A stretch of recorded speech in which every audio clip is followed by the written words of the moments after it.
Good evening, guys! Hello, hello, hello! Gikan mi ani sa akong uncle nga ngalagkalag. So, pauli na mi karon ana sa Kang Agong City. So, i-update na ako ang among dalan, guys. Before, ngit-ngit kay diring dapita kay awaaw jud kay ni siya makahadlo kay uli magabi kay kuan daghan kayong abat. So, finally, this is it. Klaro na jud kayong abat, guys. Lamdag na kay siya, in fairness. Unya, lamdag na sad kaayo.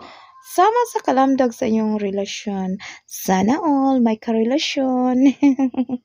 Bitaw, guys. Oh, see? Kuan time check is 8 p.m. Linaw gid kaayo siya. Wala jud ko ka kuan kasugat ana, guys. Kay kuan ambot asa nang luklok ang mga tawo bitaw. Kuan mga siguro gipangkapoy sila or asa sila nag-outing. Mingaw kayo ang among kalsada.